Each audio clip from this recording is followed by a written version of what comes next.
Welcome to Profiles in Quality, an interview program with the leading names in quality management. I'm your host, Dirk Ducharme. Today we meet with Rina Molari, a precision measurement specialist with more than 25 years of experience as a metrologist in the aerospace industry. Molari is also the chairperson of the Coordinate Metrology Society. We'll hear more about that at the end of our interview. But first, how did Molari get her start in a field that is largely dominated by males? And what do we do about the dwindling number of metrologists, male or female? I would guess there aren't a whole lot of women metrologists.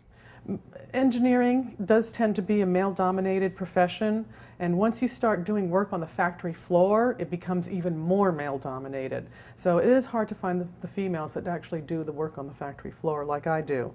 What is driving the need for skilled metrologists? We are trying to get interest in the field. I think once people find out about it, they are interested. The hardest, or one of the difficult challenges that we have as a profession and as a society, is spreading the word. Because you cannot go to a university and say, I want to major in industrial measurements. Most of our focus at CMSC is in portable equipment. So this is where we actually take the equipment onto the factory floor, or even outside into a hangar or over to, a car pit, let's say. Shipbuilding is another industry. Power generation, antennas, these huge antennas that have come up lately are actually being assembled with metrology devices and techniques. So we are actually the users and the doers out in the field rather than an engineer who sits behind a desk. And that might be more of a reason why it's harder to find females in the profession. And what is your position now? I'm actually a measurement service provider. So I'm a metrology specialist senior. I've been in the industry for about 25 years now. And I still do what I love to do, and that is to go in the field and measure things. I talk to the engineers, and I've measured F-16s, F-22s, a Titan Centaur launch vehicle.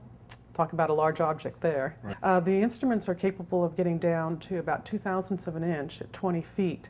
So by the time that you measure an airplane, we're talking maybe about 4/1000. And you can always do things to help increase your accuracy.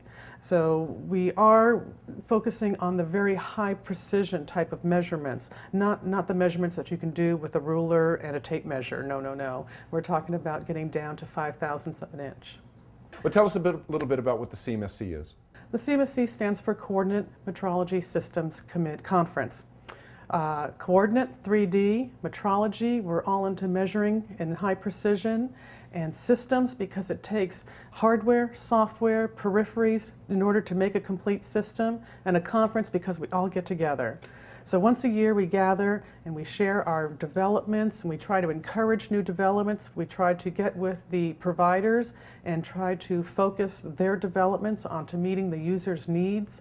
So CMSC is a combination of an exhibit hall and a presentation room, because we love to hear from the users who have taken all of these products, applied it in their industry, and then they can report back to us on the uses and techniques that they've used and improvements that they would like to see.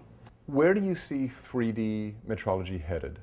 We've followed the route of surveying, who went from using terrestrial products, and now we're using satellite-based products to give us our accurate data in terrestrial realm, and I think we'll follow that same realm inside also. You might find a factory that might be outfitted with transmitters, and somebody can walk around with a little device that looks like a pen, and you can insert it into a tooling hole, maybe press a few buttons on your watch and get your 3D coordinates in just a few seconds. I think that would be wonderful. On a personal level, what would you say to somebody who was, interested in, engineering, that type of thing? How would you encourage them to consider this as a career?